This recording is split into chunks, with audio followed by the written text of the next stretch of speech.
같이 기도하겠습니다.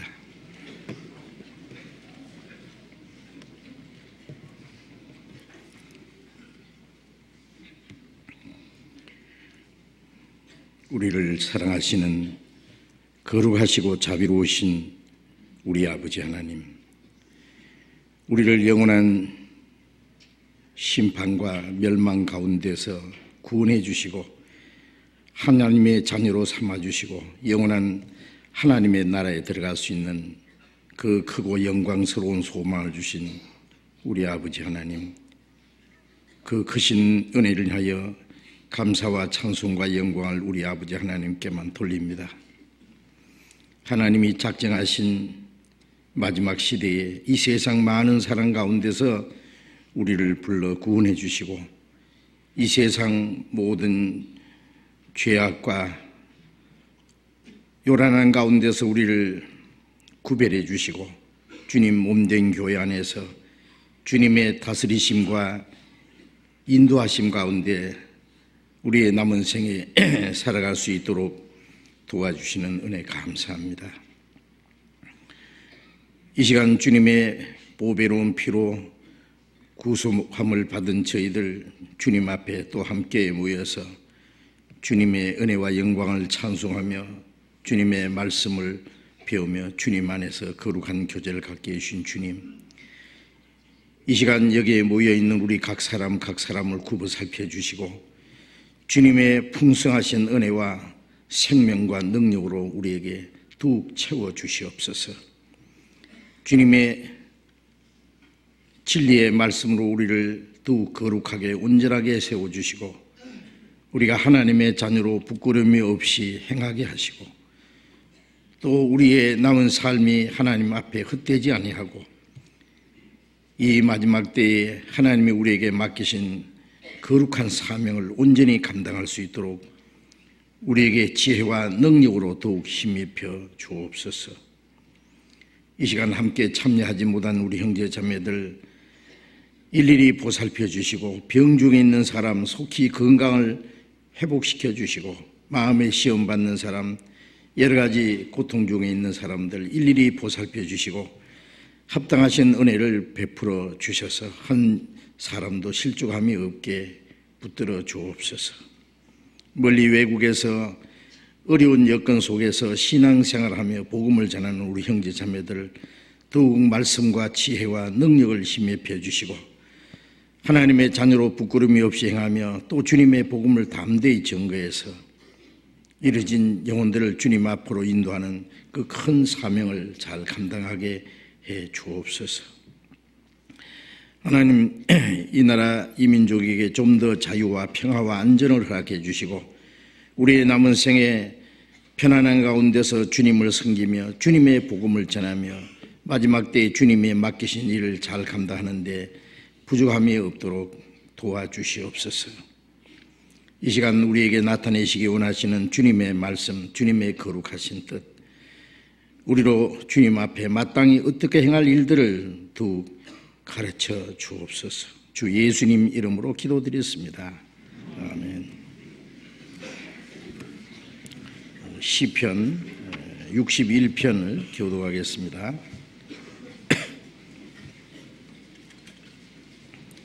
시편 61편.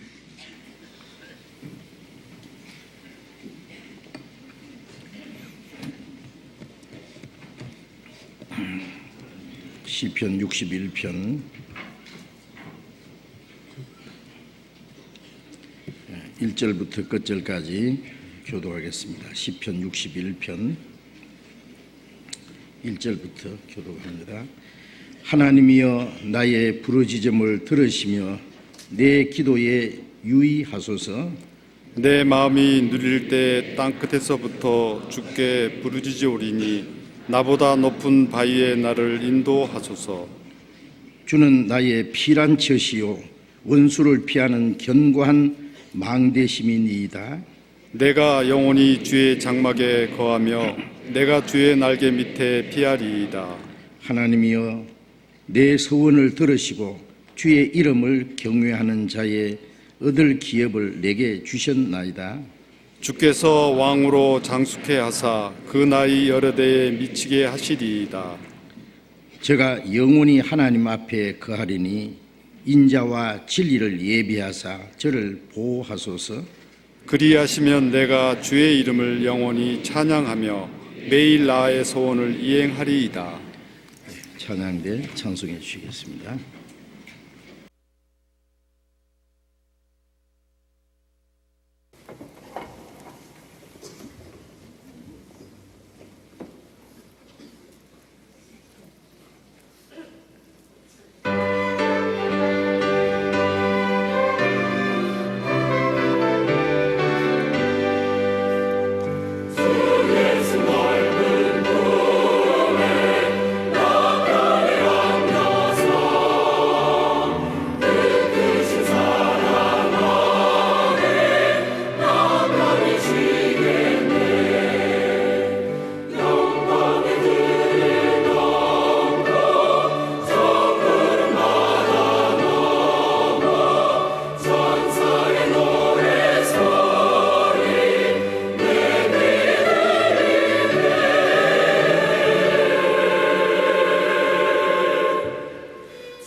성경 찾겠습니다. 마태복음 17장 찾겠습니다.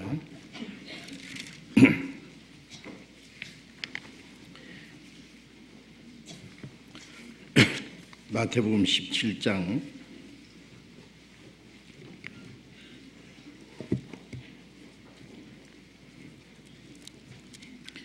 마태복음 17장 1절부터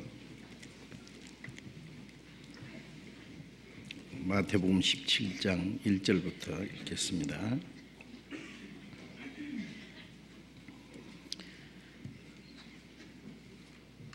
마태복음 17장 1절부터 읽습니다.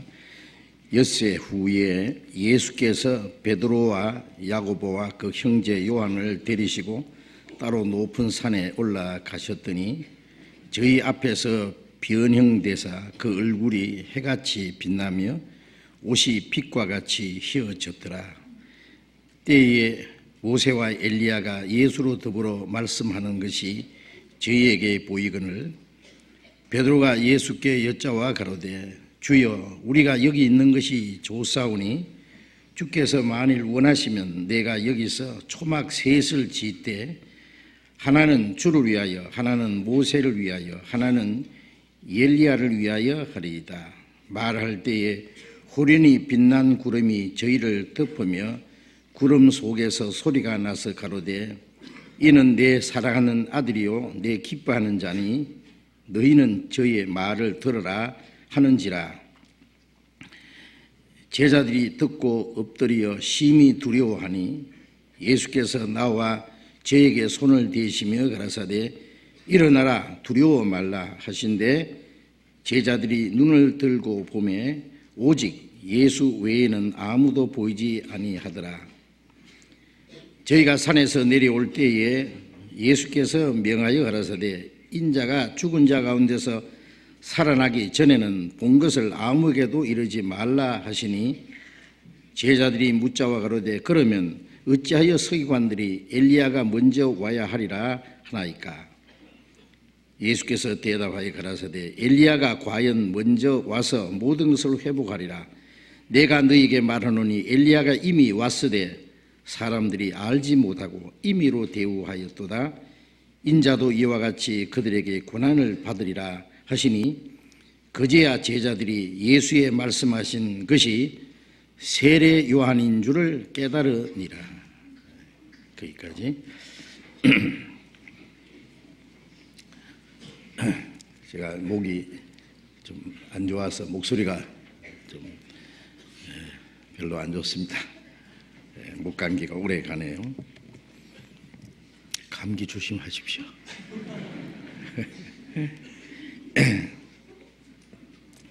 우리 마태복음 지금 계속 공부하고 있습니다.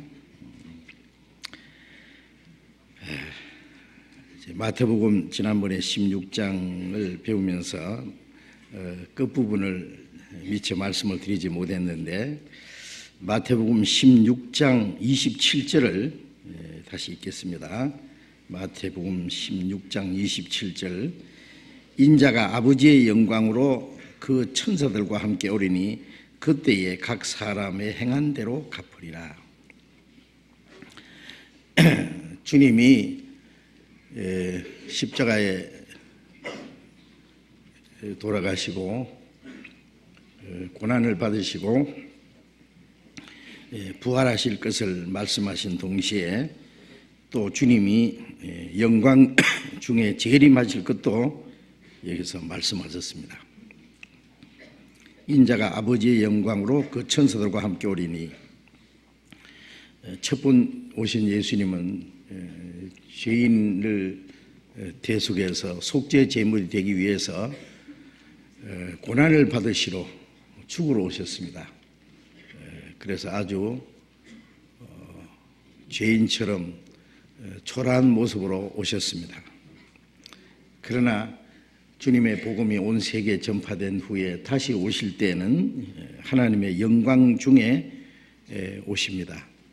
그래서 데살로니가전서 4장 17절에 보면은 주께서 호령과 천장의 소리와 하나님의 나팔로 친히 하늘로 쫓아 강림하시리니 그랬습니다. 주님 다시 오실 때는 천사장의 그 나팔 소리와 하나님의 영광 중에 오실 것을 말씀했습니다. 그 천사들과 함께 오리니 그때에 각 사람의 행한 대로 갚으리라. 그 주님이 오실 때 일어날 사건을 말씀했는데 각 사람의 행한 대로 갚으리라. 즉 심판이 있을 것을 말씀했습니다. 복음이 온 세계에 전파되고 하나님이 오래 참고 기다리시는 은혜 기간이 끝나고 구원의 역사가 종결되고 나면은 이제 하나님의 심판이 있을 걸 말씀하셨습니다. 마태복음 3장 12절에 보면은 세례요한이 말하기를 예수님이 오셔서 성령으로 세례를 주시고 이제 구원받은 사람들로 말미암아 하나님의 나라에 들어가게 합당한 열매가 될 것을 말씀하시고 다시 오실 때 주님은 타작마당에 타작하는 사람처럼 손에 키를 들고 타작마당을 정하게 하사 알곡은 모아 곳간에 들이고 죽정이는 끄지 않는 불에 태우시리라 라고 말씀했습니다. 첫 번 오신 예수님은 그 하나님의 생명을 주시고 영생에 이르는 그 열매를 위해서 오셨습니다. 하나님의 생명을 심어주러 오셨습니다. 그러나 다시 오시는 예수님은 자기가 뿌린 씨의 열매를 거두러 오시는 분입니다. 봄에는 농부가 밭에 나가서 씨를 뿌리고 가을에는 열매를 거두어서 알곡은 모아서 창고에 들이고 쭉정이는 불에 태워버리는 것처럼 주님이 마지막에 오실 때는 구원받은 그리스도인들은 알곡처럼 천국 창고에 들이고 거듭나지 못한 모든 사람들은 하나님 보시기에 죽정입니다. 죽정이는 껍데기는 있는데 속에 알맹이가 없는 것이죠. 멀쩡하게 사람이 살고 어떤 사람은 훌륭한 기독교인의 모습을 했지만은 그 속에 하나님의 생명이 없는 사람, 즉 거듭나지 못한 사람은 죽정이라고 말씀했습니다. 죽정이는 꺼지지 않는 불에 태우리라. 꺼지지 않는 불은 지옥을 말합니다. 그래서 주님 오실 때에 알곡과 죽정이를 구별하듯이 심판이 있을 것을 말씀했습니다. 자, 우리의 삶이 잠시 후에 끝날 때에 모든 사람들은 주님의 심판대 앞에 서야 될 겁니다. 전도서 3장 17절에 보면은 의인과 악인을 하나님이 심판하시리니 모든 일과 모든 목적이 이룰 때가 있음이라고 말씀했습니다. 마지막 때에 의인과 악인의 심판이 있다고 하셨죠. 의인의 심판은, 의인은 구원받은 그리스도인들을 가리킵니다.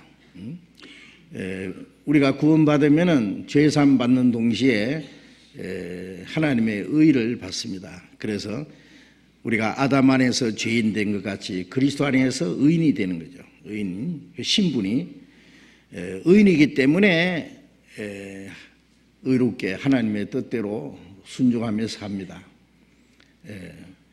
그 의인의 심판이라는 것은 거듭난 사람들이 구원받은 그때부터 주님 앞에 가는 날까지 어떻게 살았느냐, 그 문제에 대해서 심판을 받습니다.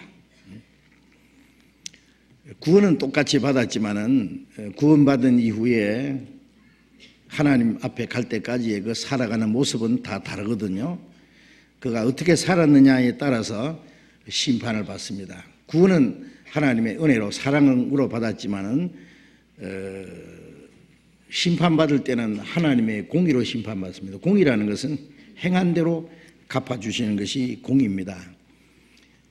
그래서 요한계시록 22장 12절에 보면 내가 속히 오리니 각 사람에게 줄 상이 내게 있어 각 사람에게 그 일한 대로 갚아주리라고 하셨죠.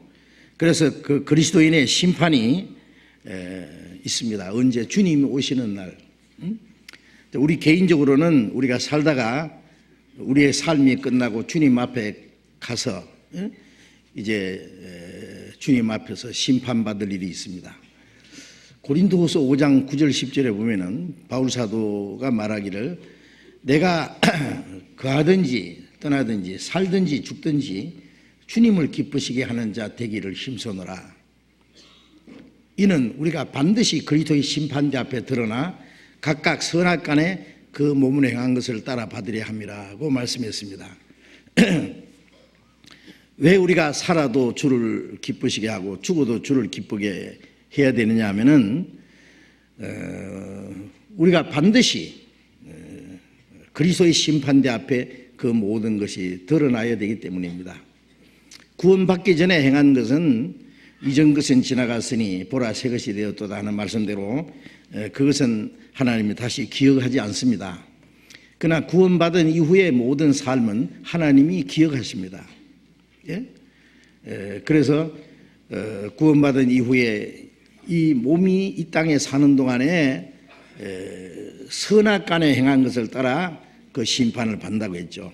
하나님의 뜻대로 산 것이 선이고 하나님의 뜻대로 살지 않는 것이 악이고 예?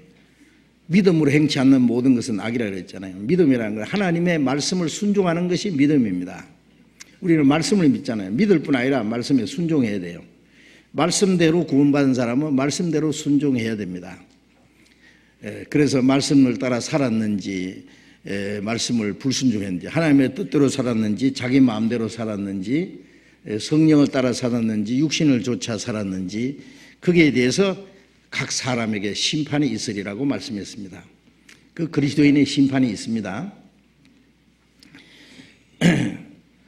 그 올림픽에 나가기 위한 그 선수들은요, 몇 년이 됐든지 오로지 올림픽 때 그 한 번 경기를 제대로 하기 위해서, 아니면 자기가 원하는 그 금메달을 받기 위해서 아마 최선을 다해서 준비하고 훈련을 합니다.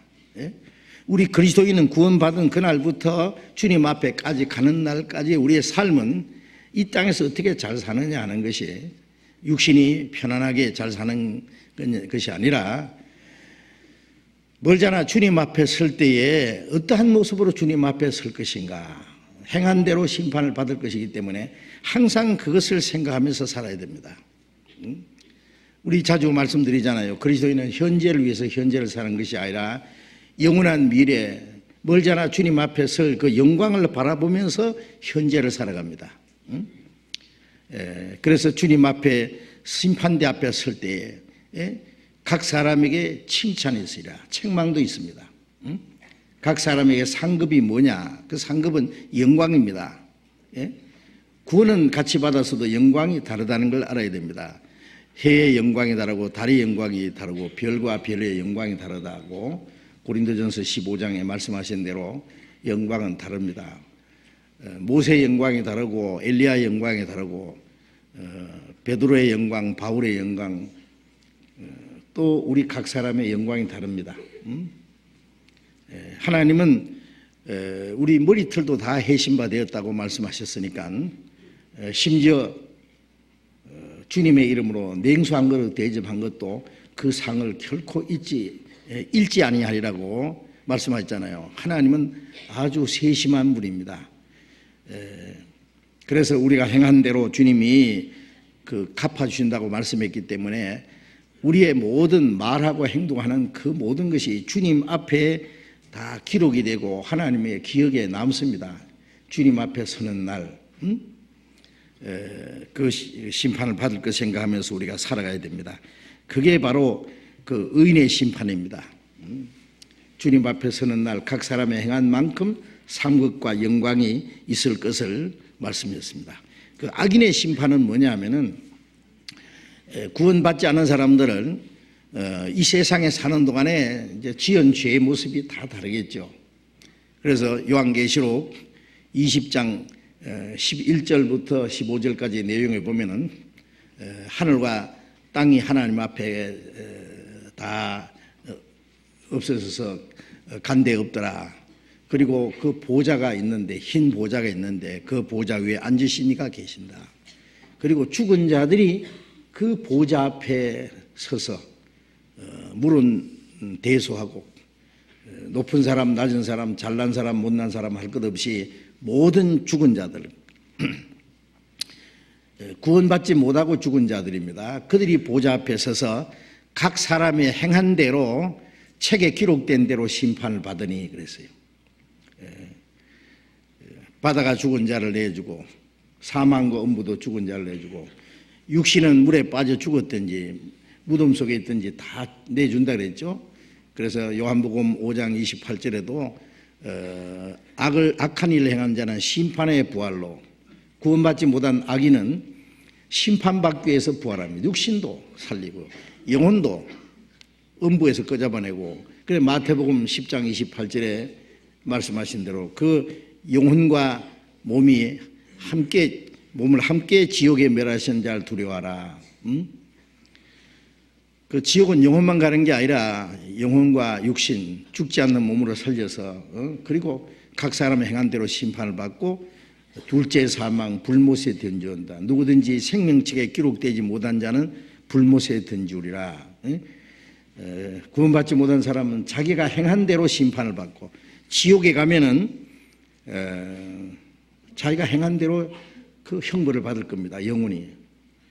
천국에도 똑같이 천국 가지만은 영광이 다르죠. 그 영광은 영원합니다.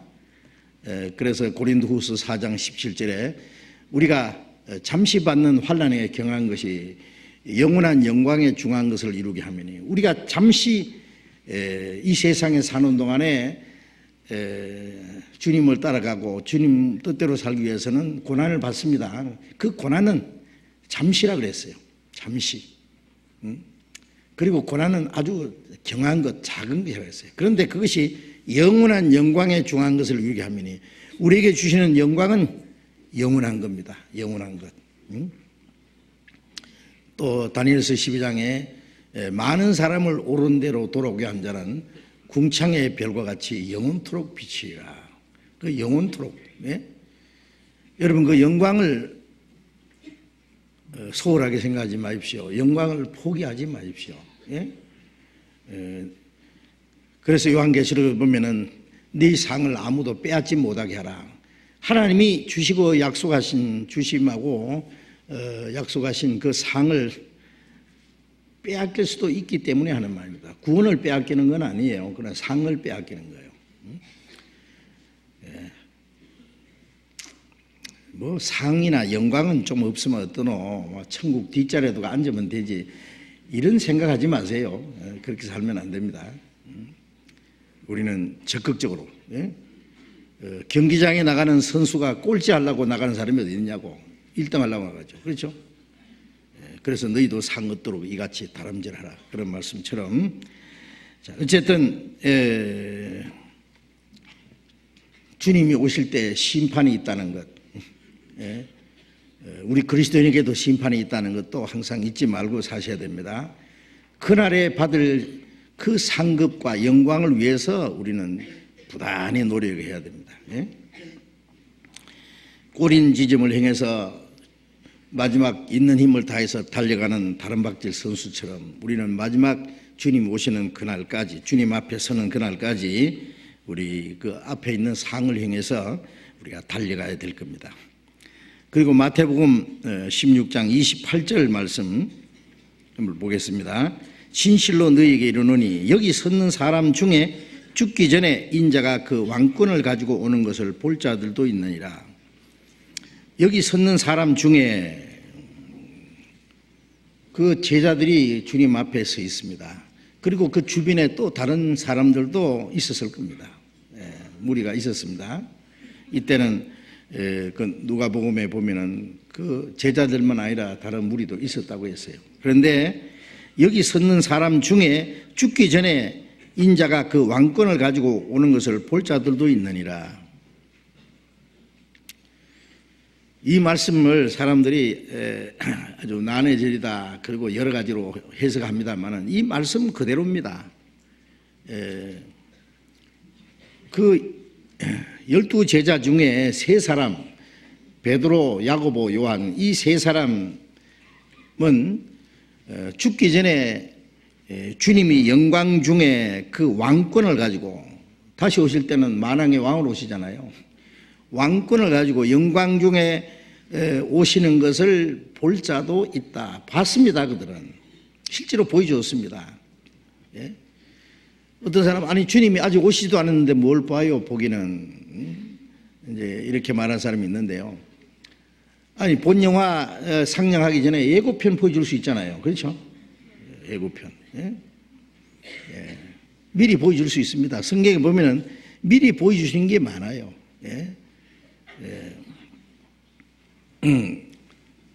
하나님이 마지막에 이 불로 이 세상을 심판하신다는 것을 소돔 고모라를 유황불로 멸망시킨 것으로 미리 보여주었잖아요.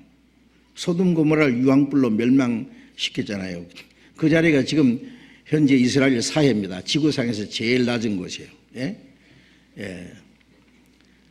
지중해보다도 300여 미터 낮은 그 사해, 죽음의 바다입니다. 그럼 지금도 그 유황 온천이 풀풀 솟아오르고 있습니다. 유황불로 멸망받은 그 소돔 고모라 성은 마지막에 이 세상을 불로 심판할 것을 미리 보여준 겁니다. 요한계시록에 보면은 마지막 때에 되어질 것을 사도 요한에게 미리 다 보여줬잖아요. 그걸 왜 못 봅니까? 하나님 보여줘. 이것이 주님이 재림하시는 장면도 미리 얼마든지 보여줄 수 있어요. 그래서 여기 섰는 사람 중에 죽기 전에 인자가 왕권을 가지고 오는 것을 볼 자들이 아니라 주님이 그걸 미리 보여주셨습니다. 예언만 하신 것이 아니라 미리 보여줄 수도 있다. 얼마든지 보여줍니다. 그래서 그 예수님의 그 수제자 베드로, 야고보, 요한 이 세 사람을 이제 그 17장에 보면은 높은 산에 올라가서 예수님의 모양이 변형됐잖아요. 얼굴이 해같이 빛나고, 얼굴이 해같이 빛났다니까 상상해 보십시오. 옷이 빛과 같이 휘어졌더라. 그 예수님의 모습이 갑자기 변화되는, 그거는요 예수님이 재림하시는 광경을 보여준 겁니다. 그리고 그게 모세와 엘리야가 나타난 그 광경이라든지.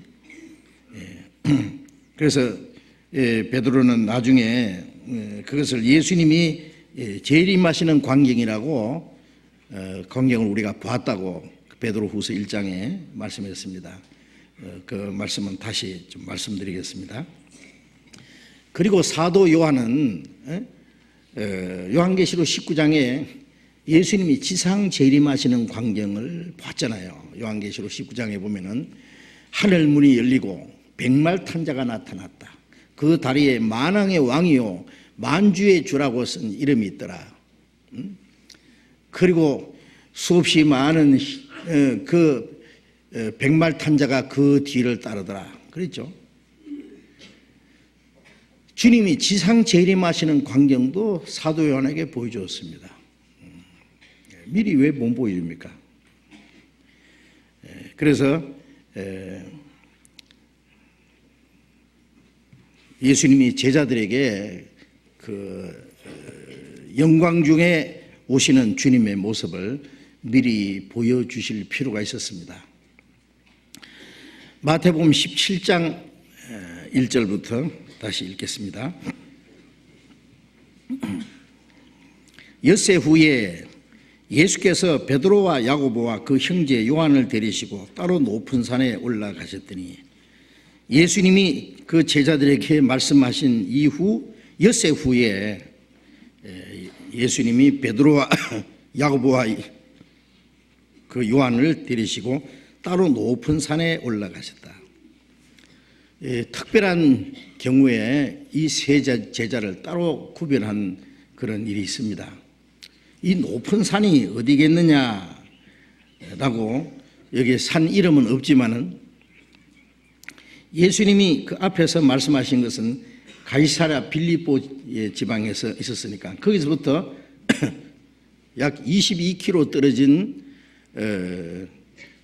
곳이 헬몬산이 있습니다. 이스라엘 땅에서 제일 높은 산이죠. 그 헬몬산은 높이가 약 3,800m 좀 되는 높은 산입니다. 그래서 시편 133편에도 보면은 그 헬몬산에서 내리는 이슬이 시온의 산들의 덮임 같다, 그런 말씀 있잖아요. 헬몬산에서 쌓였던 눈이 녹아가지고 갈릴리 호수로 들어가고 그 갈릴리 호수 물이 이스라엘 전체를 적십니다. 자, 어쨌든 그 높은 산에 예수님이 올라갔습니다. 물론 꼭대기까지는 가시지 않았을 거예요. 아마 예수님은 그 기도하러 높은 산에 올라가십니다. 그렇죠? 아마 그 산 중턱에까지 가셨겠죠. 이제 멀지 않아 십자가에 죽으실 것을 바라보면서 예수님은 하나님과 더 가까이 하는 또 기도하는 시간이 필요했을 겁니다.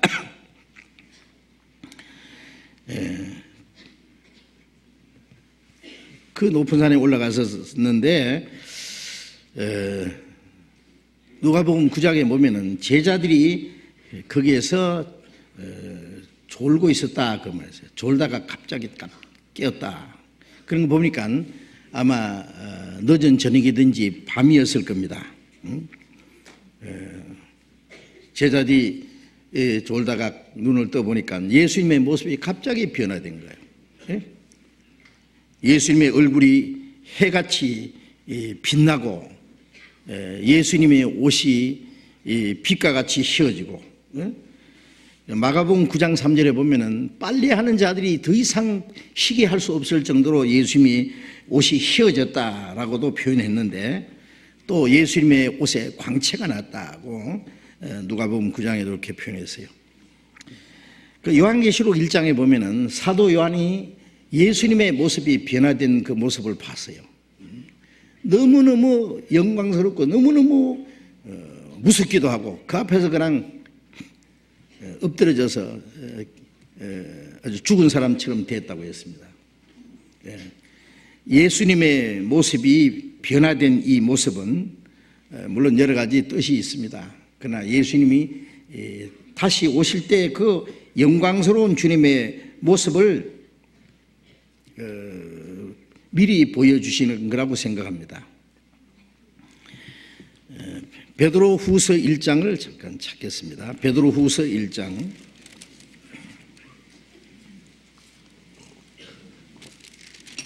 베드로후서 1장 16절을 보겠습니다.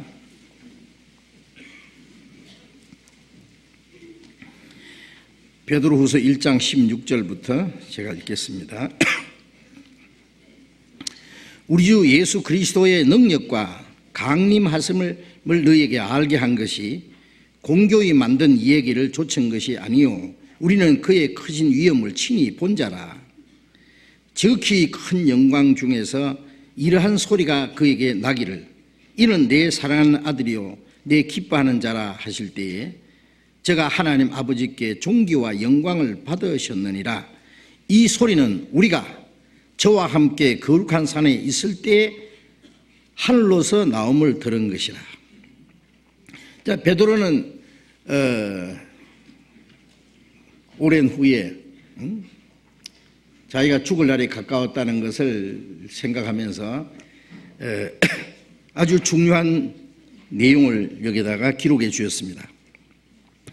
우리 주 예수 그리스도의 능력과 강림하심을 너에게 알게 한 것이, 주님이 재림하시는 그것을 너희에게 전한 것은 공교히 만든 얘기를 좇은 것이 아니다. 사람이 지어낸 얘기가 아니다. 우리는 그의 크신 위엄을 친히 본 자라. 주님이 강림하시는 그 모습을, 그 크신 위엄, 주님이 재림하실 때 영광과 위엄으로 오시죠. 그것을 친히 본 자라 그랬죠. 주님이 재림하시는 광경을 친히 봤습니다. 여기 서 있는 사람 중에 죽기 전에 인자가 왕권을 가지고 오는 것을 볼 자들도 있나요? 볼 자들이 혼자가 아니고 세 사람입니다. 베드로, 야고보, 요한. 우리는 그의 크신 위엄을 친히 본 자라. 우리는 이 베드로와 야고보, 요한 이 세 사람을 가리켜서 우리라고 이렇게 표현했습니다. 지극히 큰 영광 중에 그 빛난 구름 속에서 하나님의 음성이 나타났잖아요. 이는 내 사랑하는 아들이요 기뻐하는 자라. 그 예수님의 변화산에서 그 하나님의 음성이 나타났죠. 그때 예수님이 하나님 아버지께서 존귀와 영광을 받으셨나이다. 이것은 재림하실 때 주님의 영광을 나타난 겁니다. 이 소리는 우리가 저와 함께 거룩한 산에 있을 때, 주님의 변화된 그 모습, 산이니까 그 변화산, 그걸 거룩한 산이라고 이렇게 표현했습니다. 모세는 시내산에서 그 십계명을 받았습니다. 그 시내산을 아주 신성시하죠. 예수님이 변화된 산도 거룩한 산, 예수님이 재림하시는 광경을 나타냈으니까 우리가 저와 함께 거룩한 산에 있을 때 하늘로서 나옴을 들은 것이라. 그러니까 이 베드로가 말씀한 대로 이 변화산에서의 그 주님의 모습은 주님이 영광 중에 강림하시는 그 모습을 미리 보여주신 겁니다. 그럼 이 광경을 제자들에게 보여주는 것은 중요한 뜻이 있죠. 주님이 재림하실 때의 모습인 동시에 주님이 재림하실 때 주님만 그렇게 영광스러운 모습으로 오십니까? 아니잖아요. 골로새서 3장을 쳐다봅시다. 골로새서 3장 4절. 골로새서 3장 4절 같이 읽겠습니다. 우리 생명이신 그리스도께서 나타나실 그때에 너희도 그와 함께 영광 중에 나타나리라. 우리 생명이신 그리스도, 우리를 구원하신 그리스도께서 나타나실 때는 재림하실 때죠. 그때에 너희도 그와 함께 영광 중에 나타나리라. 주님만 영광스러운 모습으로 나타나는 게 아니라 구원받은 그리스도인들도 주님과 같이 영광 중에 나타납니다. 또 골로새서 앞에 빌립보서 3장 20절 21절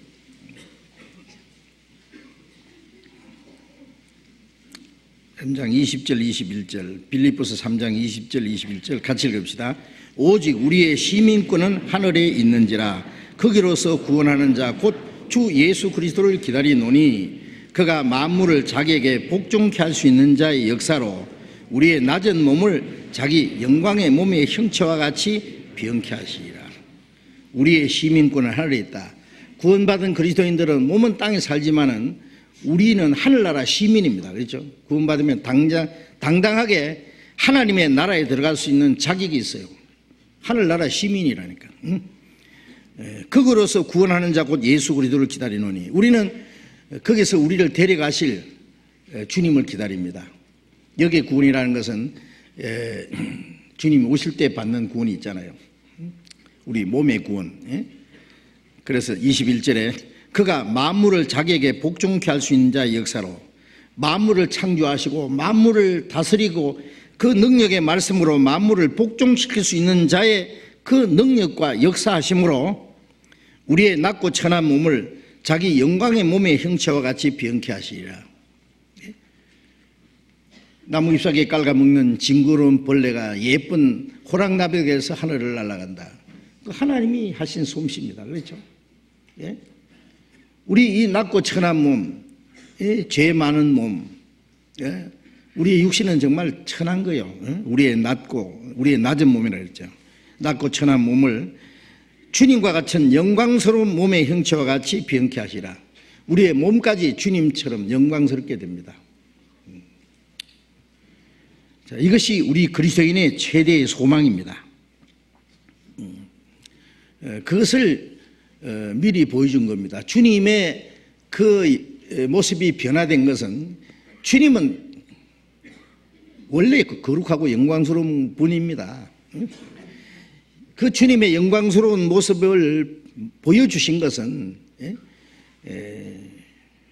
주님 안에 있는 자들이 주님과 함께 그 영광 중에 나타날 것을 미리 보여주신 겁니다. 또 베드로가 말하기를 주님의 그 재림은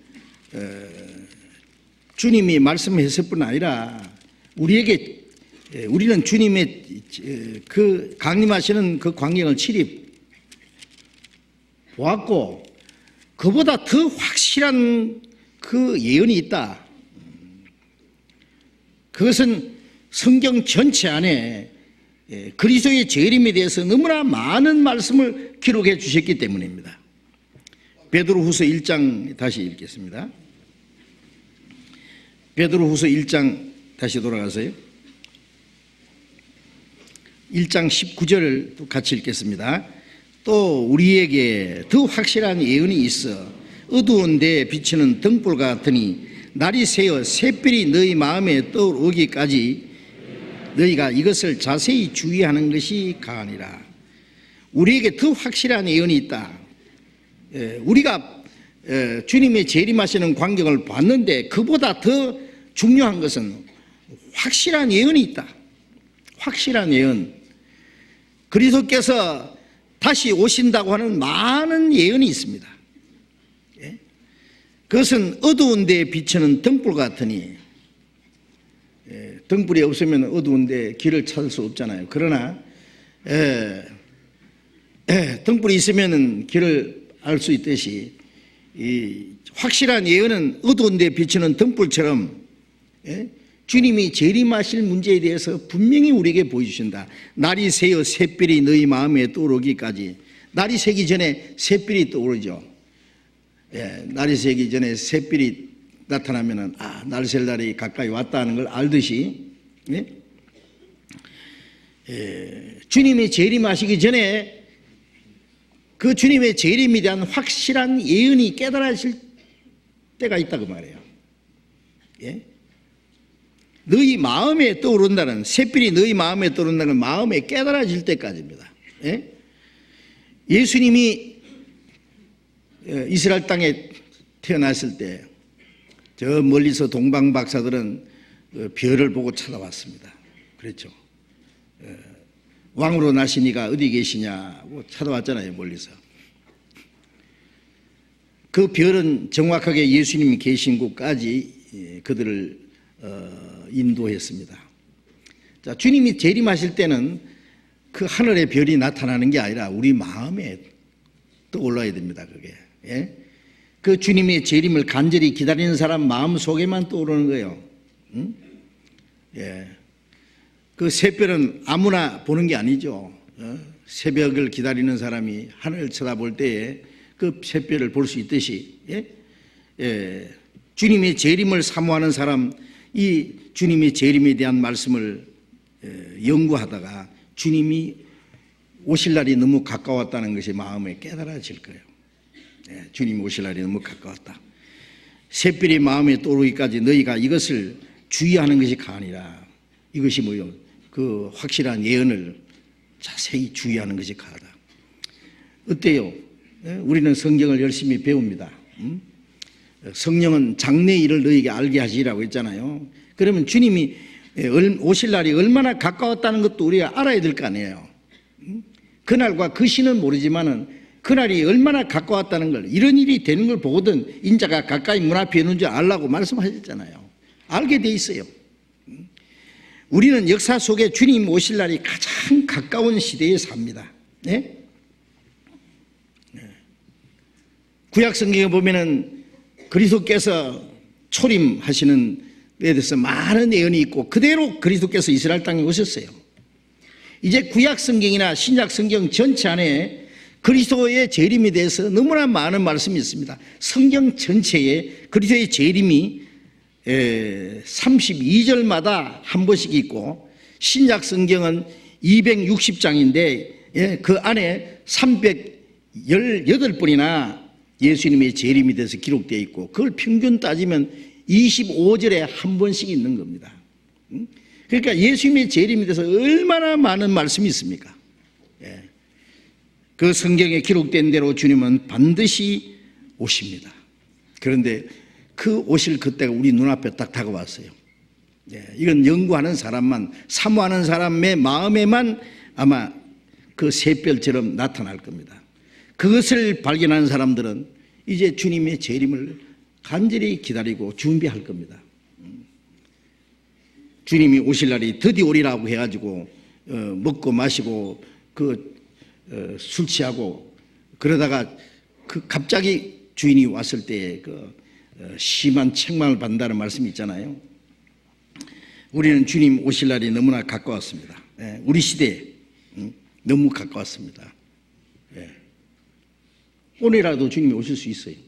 왜? 주님 오시기 전에 이루어질 징조는 다 이루어졌기 때문에 그렇습니다. 마태복음 17장에 다시 돌아가 보겠습니다.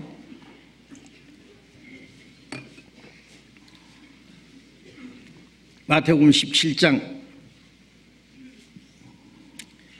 3절, 때에 모세와 엘리야가 예수로 더불어 말씀하는 것이 저희에게 보이거늘 예수님이 그 영광스러운 모습으로 변화됐는데 그게 갑자기 모세와 엘리야가 나타나서 예수님과 더불어 말씀하는 것이 보였다 그랬어요. 왜 여기에 모세와 엘리야가 나타났느냐? 모세와 엘리야는 구약 성경 전체의 대표입니다. 모세는 율법의 대표고 엘리야는 선지자의 대표입니다. 로마서 3장 21절에 보면은 이제 율법 외에 하나님의 한 의가 나타났으니 율법과 선지자에게 증거를 받은 것이라. 예수 그리스도를 믿음으로 말미암아 의롭다함 받는 이 복음은 구약 성경의 율법과 선지자의 증거를 받았다. 율법과 선지자가 증거한 것은 예수 그리스도입니다. 예수 그리스도로 말미암아 이루어질 구원과 그 예수 그리스도로 말미암아 의롭다함 받을 것을 약속한 겁니다. 그리고 누가복음 16장 10절에 보면은 율법과 선지자는 세류한 때까지요. 그때부터 천국은 침노를 당하느니라. 침노하는 자가 뺏느니라. 예? 이제 율법과 선지자는 세류한 때까지요. 그때부터 하나님의 나라의 복음이 전파되고 누구든지 그 복음을 받아들이면 구원을 받는다는 말씀입니다. 그리고 이 모세와 엘리야가 나타나서 예수님과 무슨 얘기를 했는지 내용은 없지만은 누가복음 9장 30절 31절에 보면은 모세와 엘리야가 나타나서 주님과 무슨 얘기했는지 한번 볼까요? 마태복음 붙잡고요. 누가복음 9장을 보겠습니다. 누가복음 9장 30절. 누가복음 9장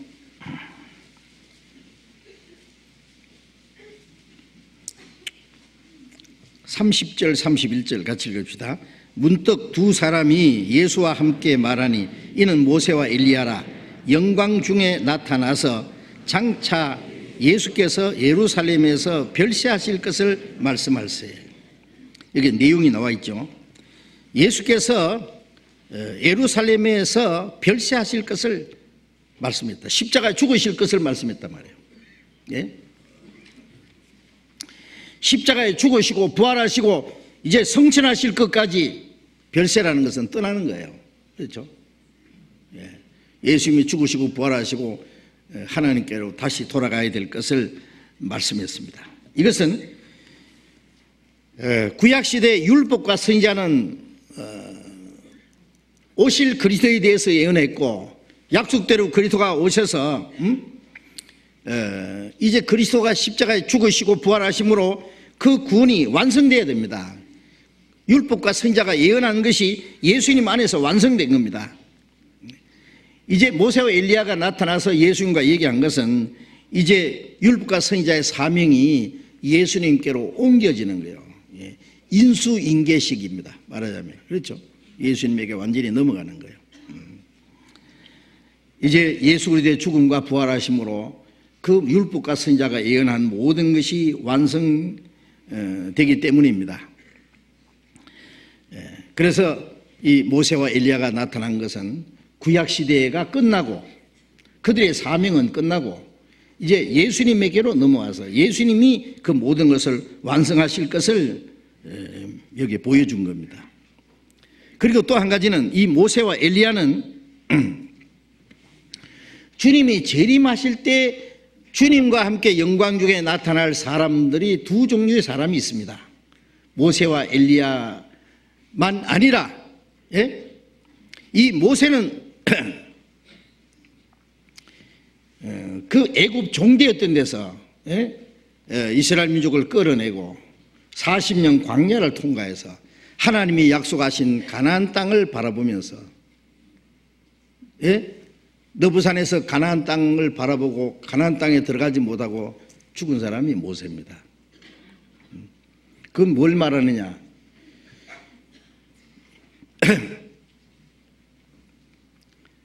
예수 그리스도의 피로 우리 영혼이 구원을 받고 광야의 길을 걸어가는 것처럼 우리가 장차 받을 그 하나님 나라를 바라보면서 살다가 죽어서 주님 앞에 간 사람들 있잖아요. 많은 그리스도인들이 있겠죠.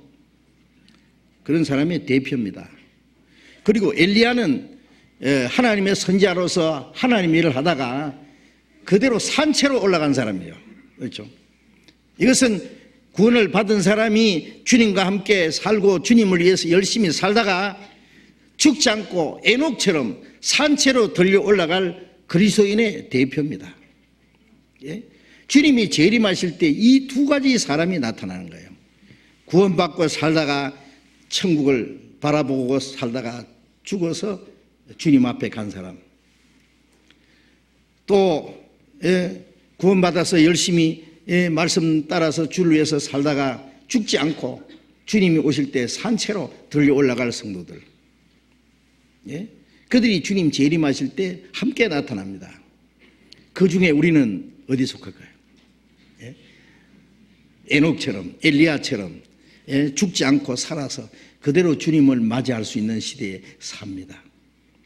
데살로니가 전서 4장을 찾겠습니다. 데살로니가 전서 4장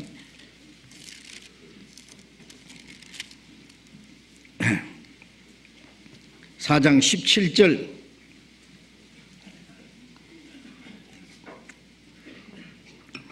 데살로니가전서 4장 17절 16절부터 17절까지 데살로니가전서 4장 16절 17절 같이 읽겠습니다. 주께서 호령과 천사장의 소리와 하나님의 나팔로 친히 하늘로 쫓아 강림하시리니 그리스도 안에서 죽은 자들이 먼저 일어나고 그 후에 우리 살아남은 자도 저희와 함께 구름 속으로 끌어올려 공중에서 주를 영접하게 하시리니 그리하여 우리가 항상 주와 함께 있으리라. 저기 주께서 호령과 천사장의 소리와 하나님의 나팔로 하나님의 영광과 위엄으로 다시 하늘로 조차 나타나시리니 강림하시리니 이걸 이제 공중 재림이라 그러잖아요. 그리스도 안에서 죽은 자들이 먼저 살아 일어나고, 그리스도 안에서 죽은 자들은 뭐 교회당 왔다 갔다 하다 죽은 사람 물론 아닙니다. 거듭난 성도들, 주님 안에서 살다가 죽은 사람들입니다. 그 사람들이 먼저 살아 일어납니다. 모세는 죽었다 살아난 사람의 모습입니다. 그리고 그 후에 우리 살아남은 자들, 이 땅에 살아있는, 주님 오실 때 살아있는 성도들은 저희와 함께 먼저 부활한 성도들과 함께 구름 속으로 끌어올려 공중에서 주를 영접하게 하시리니 영광 중에 오시는 주님과 함께 그리하여 우리가 항상 주와 함께 쓰리라. 그러니까 주님이 재림하실 때 죽었다 살아나는 성도들, 그 다음에 죽지 않고 엘리야처럼 에녹처럼 산채로 올라갈 성도들 함께 주님 앞에 나타날 겁니다. 이 두 가지의 그 성도들의 그 모습을 여기서 잠깐 보여준 겁니다. 이 모세와 엘리야는 그 주님 재림하실 때 나타날 두 가지 성도들의 모습을 잠깐 보여준 겁니다. 이제 마태복음 17장 다시 돌아가서 봅니다.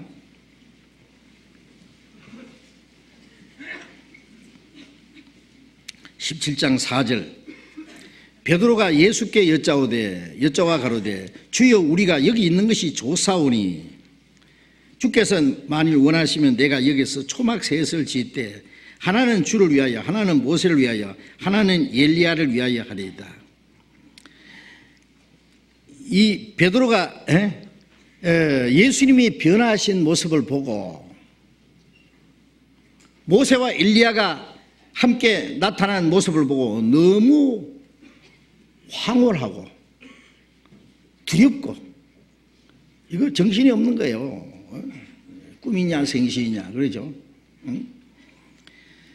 그 너무나 영광스러운 그 모습, 그 시간이 좀 더 계속되기를 원했을 겁니다. 그렇죠? 너무너무 좋은 거예요. 네. 아니 우리가 주님, 오늘이라도 주님이 오셔서 주님이 영광 중에 나타나시고 우리도 주님과 함께 영광스러운 모습으로 만날 때 얼마나 좋겠어요. 그렇죠? 그것을 잠깐 베드로에게 보여주었습니다. 이 제 아들의 모습은 아직 변화되지 않았지만은 너무 영광스러운 모습이, 그걸 여기 계속 이 시간이 멈추기를 원했습니다. 만일 주님이 원하시면 내가 초막 셋을 짓겠습니다. 예? 하나는 주님 위해서, 하나는 모세를 위해서, 하나는 엘리야를 위해서.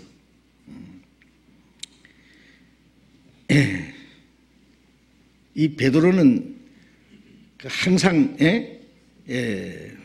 먼저 행동하는, 그렇죠. 얼마나 이 사람의 행동이 빠른지 몰라요. 뭐든지 쟤들 중에 주님을 위해서 막 물불을 가리지 않는 사람입니다. 먼저 나서는 사람입니다. 행동을 그냥 옮기는 사람입니다. 예수님이 물 위로 걸어오실 때 주님이시면은 나도 물 위로 걸어오라 하소서. 와 그러니까 막 갔잖아요. 물 위로. 대단한 사람이에요. 근데 여기서는 좀 조용해야 되는데, 그렇죠? 여기서는 행동을 좀 이제 자제해야 되는데 여기서도 그냥 나섰습니다.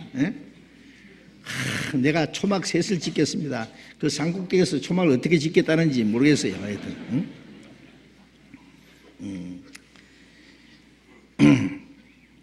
유대인들은 스스로 자기들이 모세의 제자라고 합니다.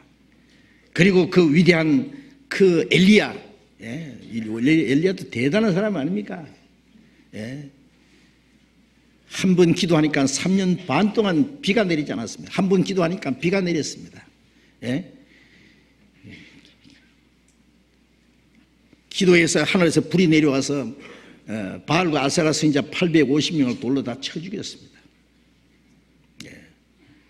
그 불병거 타고 그냥 올라갔습니다.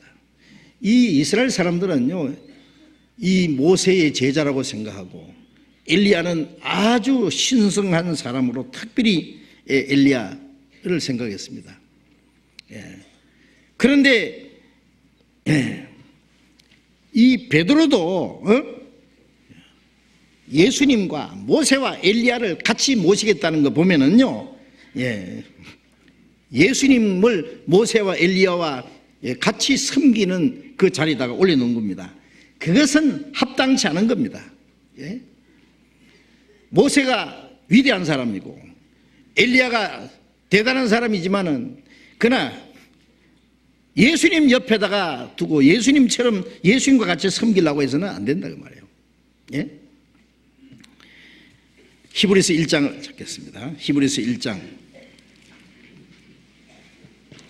히브리서 1장. 히브리서 1장 1절부터 봅니다. 옛적에 선지자들로 여러 부분과 여러 모양으로 우리 조상에게 말씀하신 하나님이 이 모든 날 마지막에 아들로 우리에게 말씀하셨으니 이 아들을 만유의 후사로 세우시고 저로 말미암아 모든 세계를 지으셨느니라.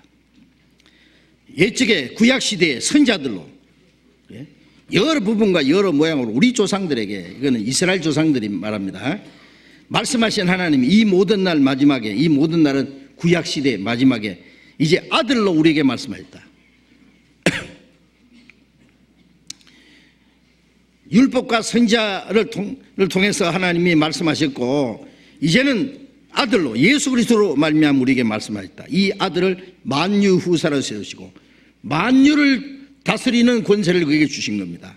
그리고 저로 말미암아 모든 세계를 지으셨느니라. 예수님 누굽니까? 창조주입니다. 예수님은 하나님의 아들이고 예수님은 창조주입니다. 모세와 엘리야는 거기다 대면 좋은 것 같습니다. 그렇죠? 어떻게 예수님을 모세와 엘리야가 동등히 자리에 올려놓고 섬길 수가 있겠어요? 히브리서 3장을 보겠습니다. 히브리서 3장 3절 봅니다. 저는 모세보다 더욱 영광을 받을 만한 것이 마치 집 지은이가 그 집보다 더욱 존귀함 같으니라. 예수님은 모세보다 더 영광을 받을 만한 분이다. 예? 이것은 집을 지은 사람과 집보다 더욱 존귀하다. 그렇죠?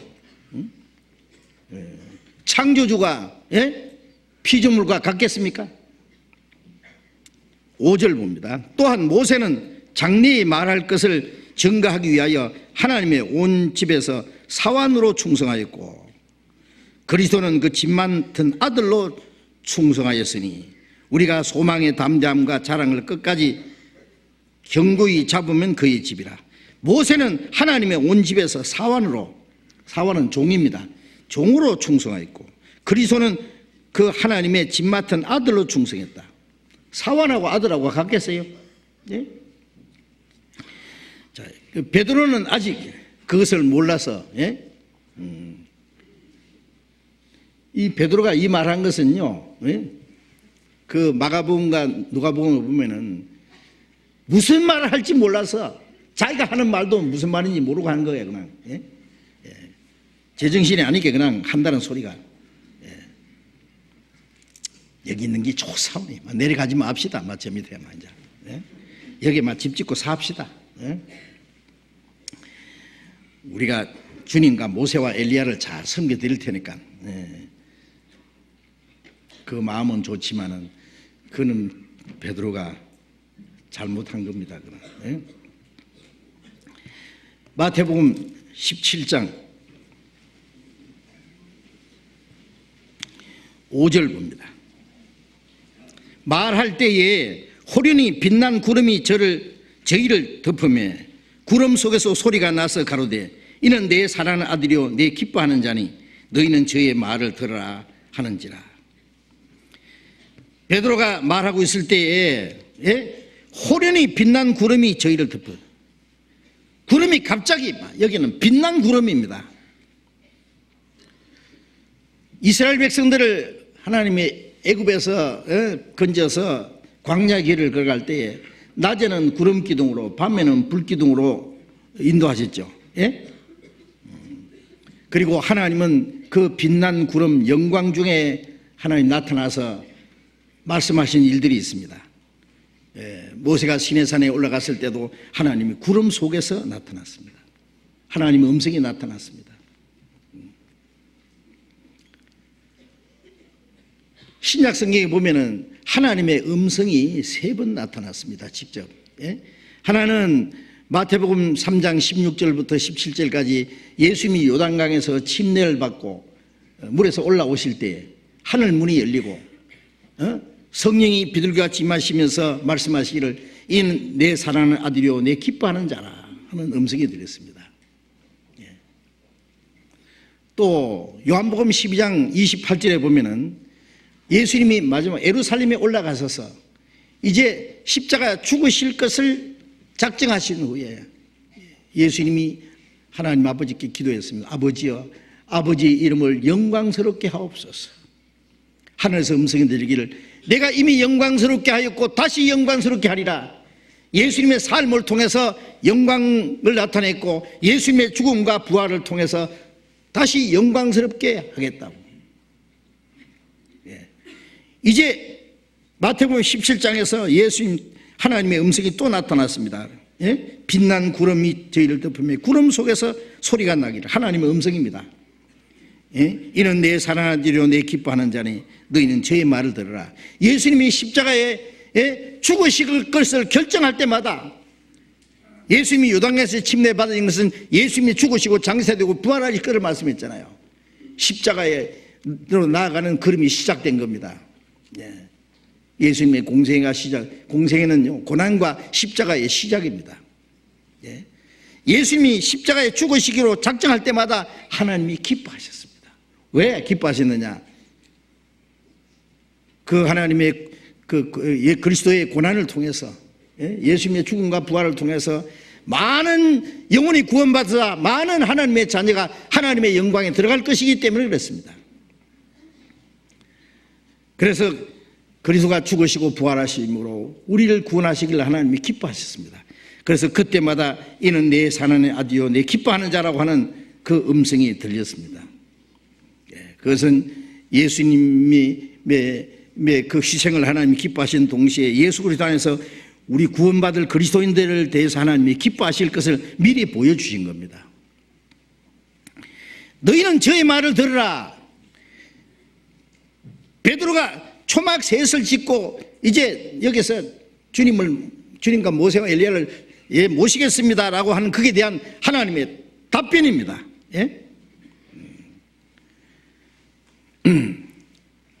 이제 율법과 선지자를 따르는 것이 아니에요. 이제는 오직 예수 그리스도의 말씀만 듣고 그 말씀을 순종하고 주님을 따르면 되는 거죠. 이제 모세와 엘리야, 율법과 선지자 시대는 지나갔고 이제는 모세와 엘리야를 따라가는 것이 아니다. 너희는 저의 말을 들으라. 이제 모세와 엘리야 신경 쓰지 마, 그 말이에요. 이제 그리스도의 말씀, 그리스도가 우리를 구원하시기 때문에 그렇습니다. 우리에게 영원한 생명과 소망을 주셨기 때문입니다. 그리스도만 우리의 영원한 주님이십니다. 신명기 18장 15절에 모세가 말하기를 너희 형제 중에 나 같은 선지자 하나를 세우리라. 너희는 그의 말을 들을 것이니라. 신명기 18장 19절에 보면은 나 같은 선지자 하나를 세우리니 누구든지 그의 말을 듣지 않으면은 내 백성 중에서 끊쳐지리라. 나 같은 선지자가 누굽니까? 예수 그리스도를 말합니다. 이스라엘 민족을 애굽에 종되었던 바로 왕의 세력에서 그들을 건져서 가나안 땅으로 인도한 이 모세는 우리를 사탄의 권세에서 죄에서 우리를 구원해서 하나님의 나라로 인도하실 예수님의 모형입니다. 모세는 건지자는 뜻이고 예수라는 뜻은 구원이잖아요. 모세는 예수님 장차 오실 그리스도의 모형입니다. 그래서 나 같은 선지자라는 것은 우리 영혼을 구원하실 그리스도를 가르쳐요. 모세는 이스라엘 민족을 육신을 구원했지만은 예수 그리스도는 우리는 영혼을 사탄의 권세에서 죽음의 권세에서 구원해서 하나님 나라로 인도하실 분이잖아요. 이제 예수님은 우리를 구원하신 분이요 우리에게 모든 것을 말씀하신 분이요 우리는 주님의 말씀에 순종하고 주님을 따라가면 되는 거예요. 그게 신앙생활이에요. 너희는 저의 말을 들어라. 이제부터는 주님의 말씀만 듣고 주님만 따르면 된다는 말씀입니다. 마태복음 17장 다시 봅니다. 6절 봅니다. 제자들이 듣고 엎드려 심히 두려워하니 예수께서 나와 저에게 손을 대시며 가라사대 일어나라 두려워 말라 하신대 제자들이 눈을 들고 보매 오직 예수 외에는 아무도 보이지 아니하더라. 제자들은 그 빛난 구름이 나타나고 구름 속에서 하나님의 음성이 나타났으니까요. 하나님의 음성을 직접 들었으니 하나님의 영광과 위엄 앞에 두려워하지 않을 사람이 어디 있겠습니까? 그 앞에서 그냥 엎드렸습니다. 꼬꾸러졌습니다. 예수님이 손을 내밀어서 다정스럽게 제 아들을 대시면서 말씀하시기를 두려워하지 마라 라고 제자를 위로했습니다. 그때서 제 아들이 눈을 들고 보니까 아무도 없더라. 예수님밖에 없더라. 모세와 엘리야도 가버렸고 아무도 없고 예수 외에는 아무도 보이지 아니하더라. 이 말씀은 우리에게 너무나 중요한 내용을 설명한다고 생각합니다. 제자들은 이제 예수님 외에 아무도 보지 않아야 됩니다. 예수 외에 아무것도 보이지 않아야 됩니다. 모세도 가버렸습니다. 모세는 율법으로 죄인들에게 두려움을 준 사람입니다. 엘리야는 악인들에게 심판을 경고하고 하나님의 위엄을 나타내는 사람입니다. 모세도 그들에게 아무의 위로도 되지 않았습니다. 엘리야도 우리에게 아무 말도 하지 못하고 갔습니다. 이제부터는 예수님만 이제 위로를 주고 예수님만이 우리에게 생명을 주고 참된 평안을 주실 걸 말합니다. 신앙의 대상은 이제는 예수님밖에 없다 그 말이에요. 예수님 한 분만 오직 우리의 믿음의 대상이고, 우리도 예수님 외에 아무것도 보이지 않아야 됩니다. 이제는 모세를 바라봐도 안 됩니다. 엘리야를 쳐다봐서도 안 됩니다. 이제는 우리 죄를 깨끗게 하신 분은 예수님입니다. 오직 우리 영혼을 구원하시는 분은 예수님입니다. 우리에게 진정한 위로와 평안을 주실 분은 예수님밖에 없습니다. 예수님만 쳐다보면 이제 구원을 받는다는 말입니다. 예수님만 바라봐요. 민수기 21장에 보면은요, 21장 9절에 보면은 이스라엘 백성들이 광야에서 하나님 원망하다가 불뱀을 보내가지고 딱 물려서 죽게 됐잖아요. 그때 모세가 노뱀을 만들어가지고 장대에 달았습니다. 불뱀에게 물린 자마다 노뱀을 쳐다봐라 그랬습니다. 쳐다보면 살리라. 그래서 독이 퍼져서 온몸에 퍼서 죽어가는 사람이 노뱀을 쳐다보니까 살았다 그랬죠. 세례요한은 예수님을 증거했습니다. 보라! 세상 죄를 지고 가는 하나님의 어린 양이로다. 예수를 믿는 것은 보는 겁니다. 하나님의 어린 양이로다. 하나님이 준비하신 한 마리 속죄양, 세상 죄를 지고 가는 그 안에 내 죄도, 우리의 죄를 지고 가신 하나님의 어린 양, 예수 그리스도께서 우리 죄를 대신해서 죽으신 걸 보는 겁니다. 우리가 받을 저주와 심판을 주님이 다 받았다는 걸 보는 겁니다. 예수님이 피를 흘려서 우리 죄를 사해 주신 주님을 보는 겁니다. 요한복음 3장에 예수님이 말씀하셨죠. 광야에서 모세가 노뱀을 보고 쳐다보라고, 노뱀을 쳐다본 자마다 사는 것처럼 모세가 광야에서 뱀을 든 같이 인자도 들려하리니 십자가에 죽으실 거를 말합니다. 이는 저를 믿는 자마다 영생을 얻게 함이라. 이스라엘 백성들이 노뱀을 쳐다보듯이 우리는 마귀에게 죄의 독이 퍼져서 영원히 지옥에 들어가게 됐는데, 예수님을 보자마자 우리는 죄 사함 받습니다. 우리 영혼이 고침 받습니다. 우리 영혼이 구원을 받는 걸 말합니다. 우리는 우리 대신 십자가에 죽으신 예수님을 봅니다. 우리가 받을 저주와 심판을 주님이 다 받으신 걸 우리는 봅니다. 주님이 그 보배로운 피를 내서 우리 죄를 영원히 사해 주신 주님을 봅니다. 십자가에 달리신 주님을 보자마자 우리 마음속에 의심과 불안이 다 한꺼번에 사라집니다. 우리 영혼이 구원받는 겁니다. 이제 우리는 부활하신 주님을 봅니다. 영광 중에 성천하신 주님을 봅니다. 우리의 중보자로 살아계신 주님을 봅니다. 멀잖아 영광 중에 다시 오실 주님도 우리가 봅니다. 우리가 예수 믿는 것은 주님을 보는 겁니다. 이 말씀을 통해서 믿음의 눈으로 주님을 보는 겁니다. 갈라디아 3장 1절에 보면은 바울 사도가 이 갈라디아 교인들에게, 이 어리숙도다 갈라디아 사람들아, 예수 그리스도께서 십자가에 못 박힌 것이 너희 눈앞에 밝히 보이거늘 누가 너희를 꾀드냐? 예수님 우리 대신 죽으시고 피를 내서 우리 죄를 다 사해 줬는데 왜 딴소리 듣느냐? 율법을 지켜야만 구원받는다는 그 말을 왜 듣느냐 그 말이에요. 이 어리숙도다. 예수님이 십자가 보이는데, 밝히 보이는데 왜 다른 복음을 받아들이냐고. 예수님만이 우리의 구원의 문이고 예수님만이 우리가 하나님 나라에 들어가는 길이다 그 말이에요. 예수님이 내가 길이요 진리요 생명이니 나로 말미암지 않고 아버지께로 올 자가 없느니라고 말씀하셨잖아요. 우리는 예수님만 보면 됩니다. 예수님만 믿으면 됩니다. 예수님 안에 모든 것이 있습니다. 우리는 예수님만 봐야 됩니다. 이 세상에 무엇도, 이 세상에 아무도 보지 말고 오직 예수님만 봐야 된다고 말해요. 히브리서 12장 2절에 믿음의 주요 또 온전케 하시는 예수를 바라보자 그랬습니다. 우리 영혼을 구원하신 믿음의 주님이시고 우리를 날마다 온전케 하시는 주님만 바라봐야 된다고 말해요. 우리가 우리를 구원하실 뿐 아니라 우리를 하나님의 나라와 그 영광에까지 인도하실 주님을 우리를 바라봅니다.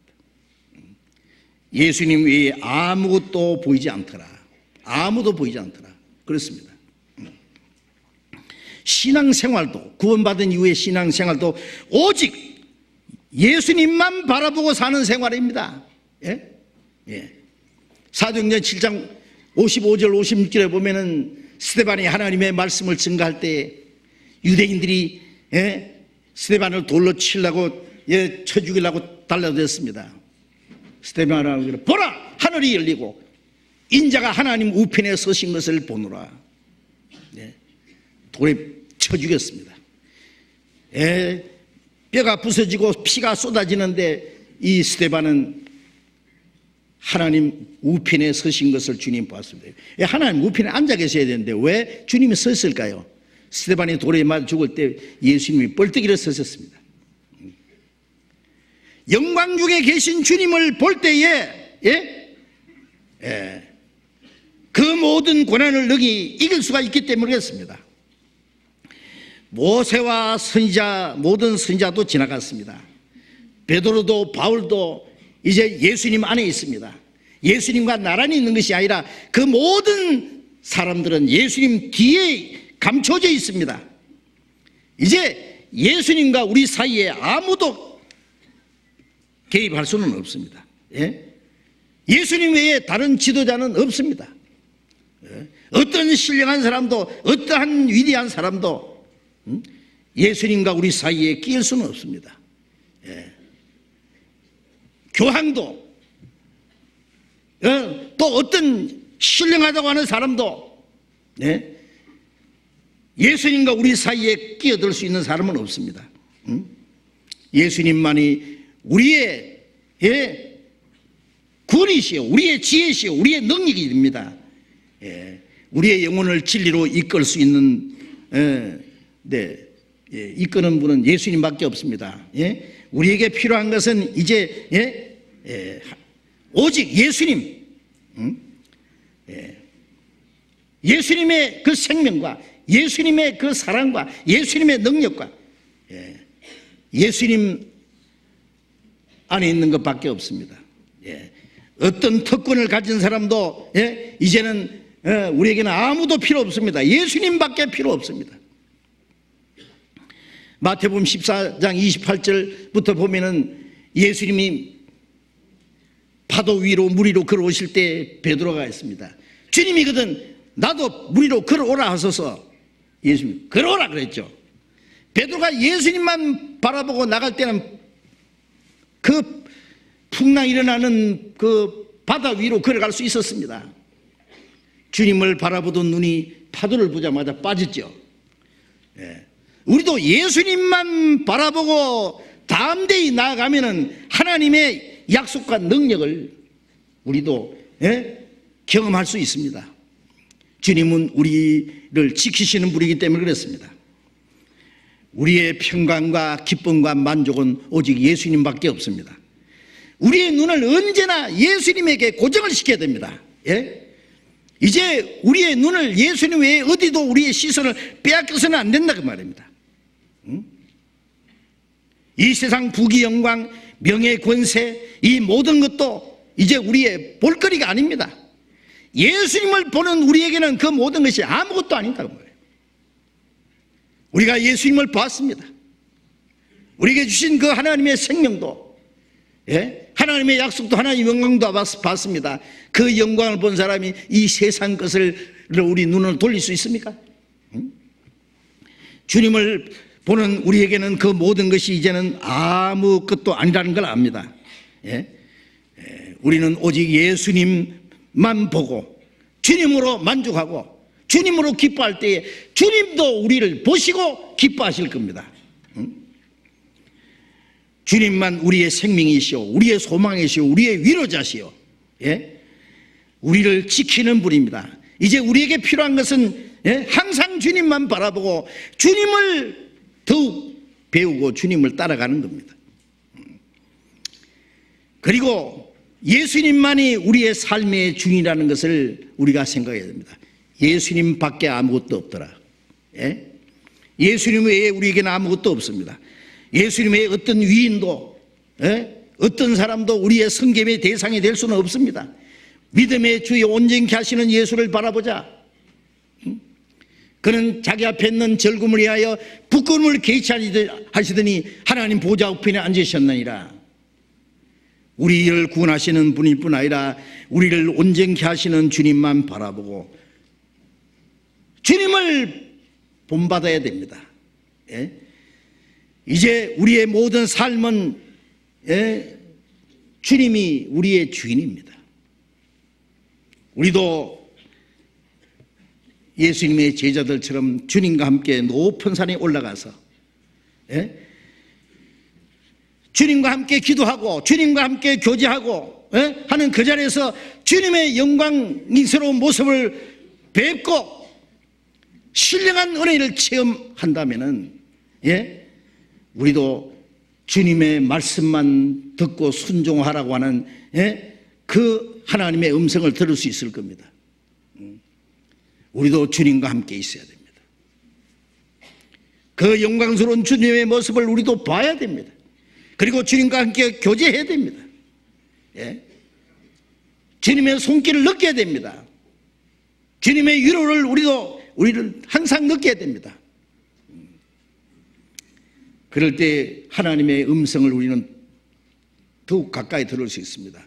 영광 중에 들리는 주님의 음성, 너희는 저의 말을 들어라. 우리는 주님의 말씀만 듣고 주님을 따라갑니다. 변화산에서 주님의 그 변화된 그 영광스러운 그 모습을 본 제자들 말이죠. 그 주님이 그 영광스러운 모습을 보여준 것은 주님과 함께 거기서 계속 있으라고 한 것이 아니죠. 여기 있는 것이 좋사오니 아닙니다. 그것을 주님이 보여주신 것은 이제 주님도 예수님처럼 고난을 받고 주님을 따라가기 위해서입니다. 십자가의 걸음을 걸어가기 위해서입니다.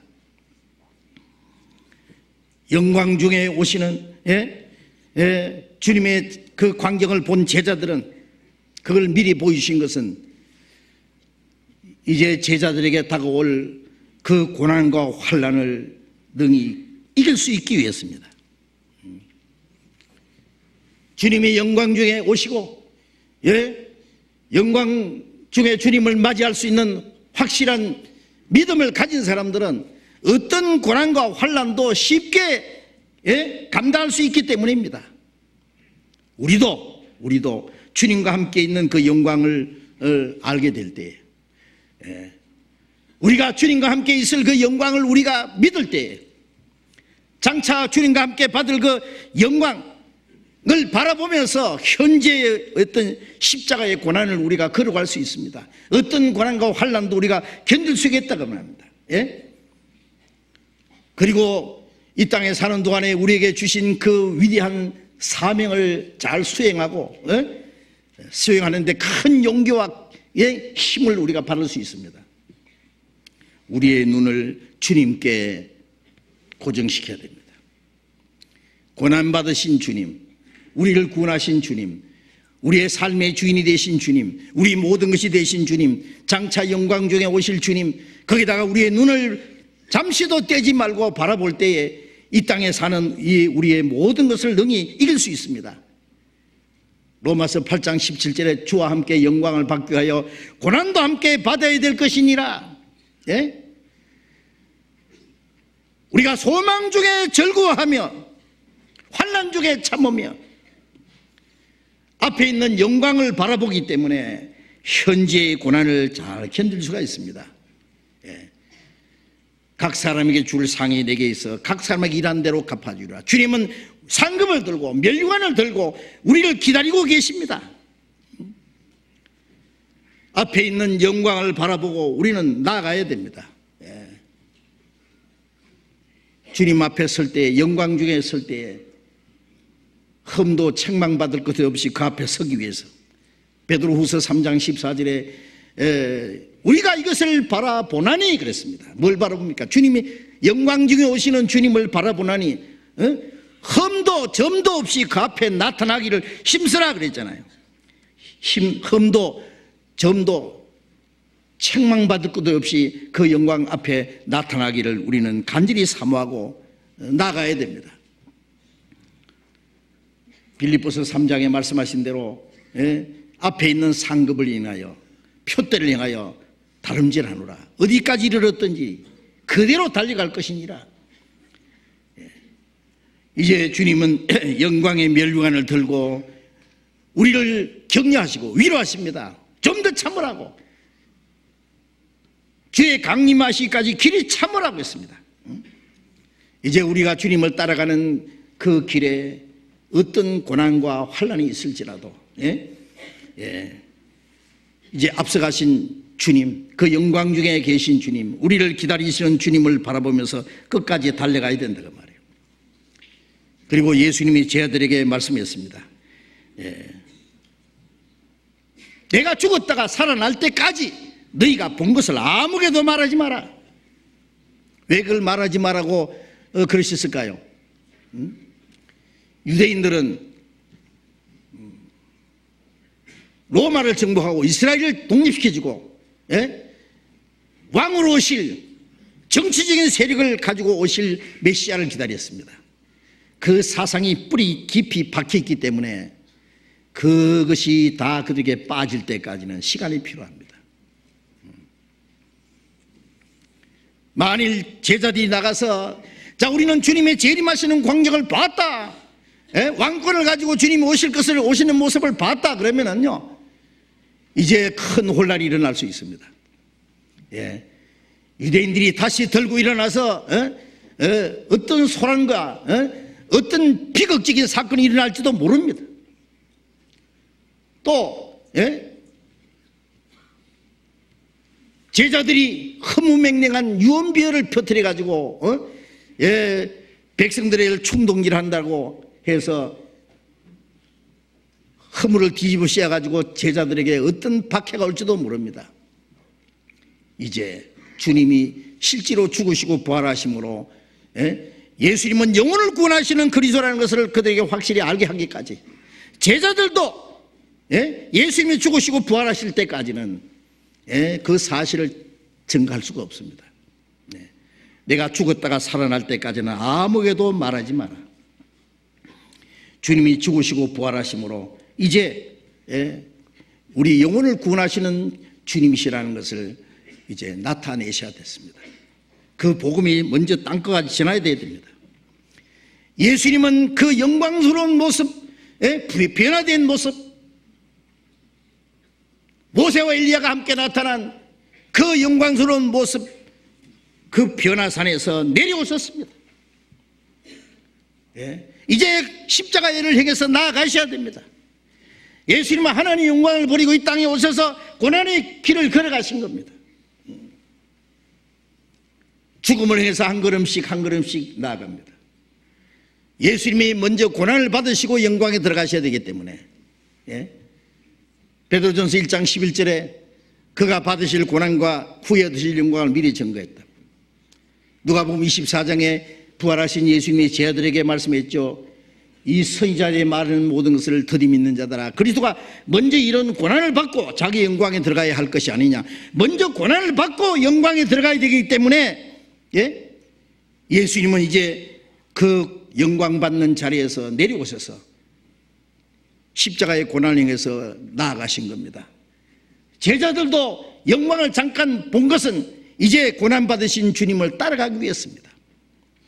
고난받으신 주님을 따라가야, 주님과 함께 고난을 받아야 주님과 함께 영광을 받을 수 있기 때문에 그렇습니다. 그리고 히브리서 2장 10절에 우리를 구원하시는 목적이 뭡니까? 그가 많은 아들을 이끌어서 영광에 들어가게 하시는 일에 저희 구원의 주를 고난으로 말미암아 온전케 하심이 합당하도다. 하나님 미리 죽어서 많은 열매를 맺게 하시는 것은 하나님의 독생자가 죽어서 많은 하나님의 아들을 탄생시켜서 자기의 영원한 영광에 이끌어들이기 위해서입니다. 그리스도가 고난을 받으신 것은 우리를 구원해서 하나님의 영광에 끌어올리기 위해서입니다. 그래서 주님은 이제 고난을 먼저 받으셔야 됐습니다. 우리도 이제 주님의 그 죽으심과 부활하심으로 우리 영혼이 구원받았고, 우리를 구원하신 주님을 바라보고, 하나님 보좌 우편에 앉아 계신 주님을 바라보고, 장차 영광 중에 나타나셔서 우리를 그 나라의 영광에 끌어올리실 것을 바라보면서 우리도 끝까지 주님을 따라가야 됩니다. 고난을 통과한 후에 잠시 후에 영광에 들어갈 것입니다. 같이 기도하겠습니다.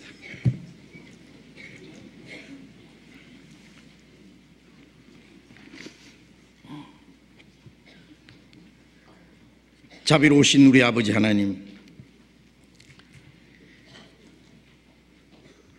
주님이 우리 대신 죽으시고, 주님이 우리를 위해서 고난을 받으시고, 주님이 흘리신 피로 우리 죄를 영원히 사해 주시고, 죽음의 권세를 깨치고 부활하시고, 지금도 영광 중에 살아계셔서 우리를 위해서 기도하시는 주님, 진심으로 감사합니다.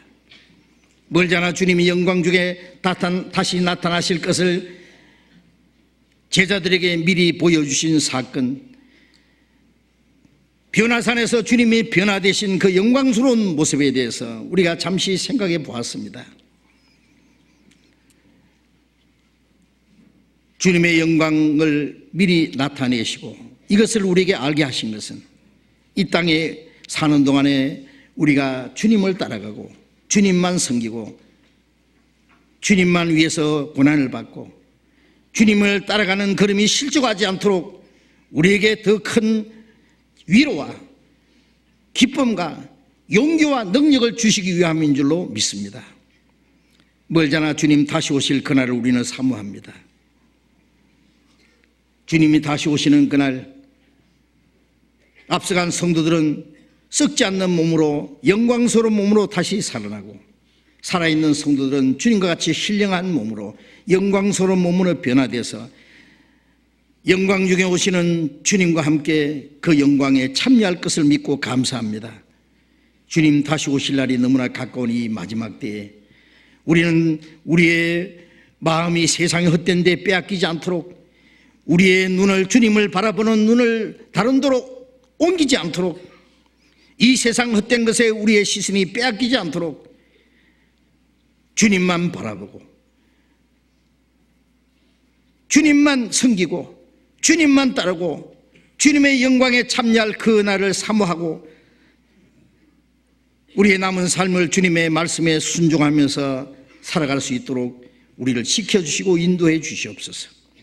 이 하나님의 거룩한 약속과 하나님의 영광에 떨어지는 사람이 하나도 없도록 우리를 붙들어 주시고 인도해 주시옵소서.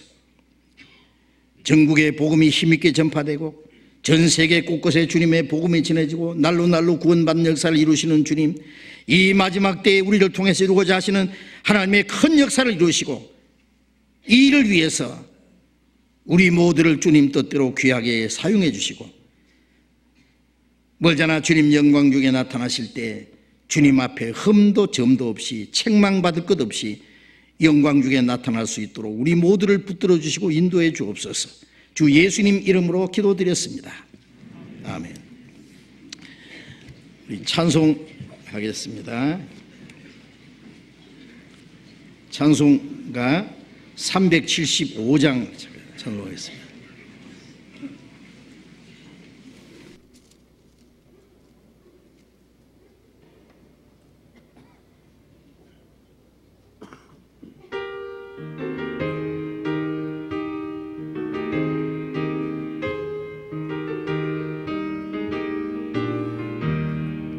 영광을 받으신 만유의 주여, 우리가 명령을 좇으리다. 베푸신 은혜를 감사히 알고 진실한 마음으로 섬기겠네. 구주의 은혜 주시는 대로 섬기겠네. 찬송하겠네 찬송하겠네. 생명을 주시는 구주로다. 구주를 높이고 잘 공경하여 온유한 마음으로 섬기리다. 주 예수 안에서 즐거워하며 충성을 다하여 섬기겠네. 구주의 은혜 주시는 대로 영원히 받들어 섬기겠네. 찬송하겠네 찬송하겠네. 생명을 주시는 구주로다. 예수를 믿고서 늘 사랑하여 즐거운 마음으로 섬기리다. 온 마음을 드리고 순종한 후에 구주를 영원히 섬기겠네. 구주의 은혜 주시는 대로 영원히 받들어 섬기겠네. 찬송하겠네 찬송하겠네. 생명을 주시는 구주로다. 예, 여기 광고 드리기 전에 먼저 드릴 광고는 이용해 놨습니다. 우리 24일 저녁이 성도 교제의 밤이라는 거 다 아시죠? 이번에도 아주 여러 가지 다양한 그 프로그램을 준비해서 아주 유익하고 은혜롭고 즐거운 성도 교제의 밤을 지금 준비했습니다. 성도 교제의 밤 예고편 영상을 잠깐 보여드리겠습니다.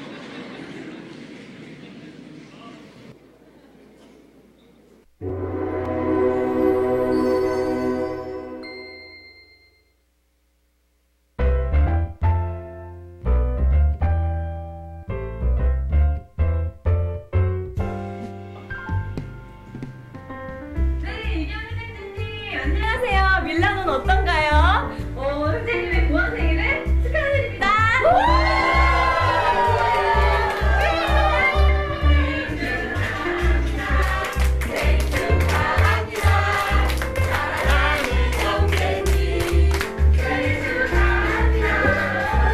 선생님, 고원 생일을 축하드려요. 고맙습니다. 선생님, 받고 싶은 선물 없으세요? 성도교제만 보고 싶어요. 그러면 저희 성도교제반 때 함께해요. 함께해요. 안녕. 안녕. 함께.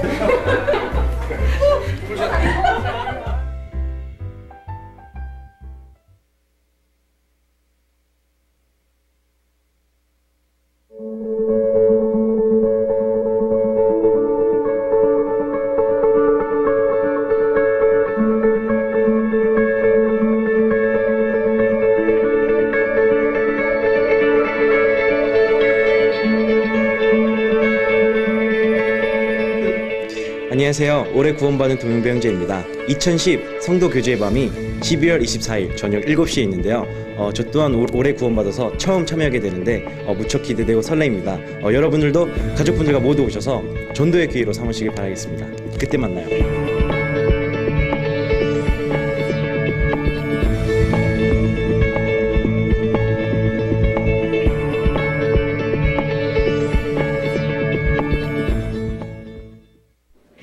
아하. 예, 예고편은 항상 맛배기입니다. 그죠? 맛배기. 이번에도 구원받지 못한 분들 많이 초대해서요. 이번 성도 교제의 밤이 우리끼리만 절구하는 시간이 아니고 많은 분들을 전도할 수 있는 기회로 삼아 주시기 바랍니다. 장로님 광고해 주시겠습니다.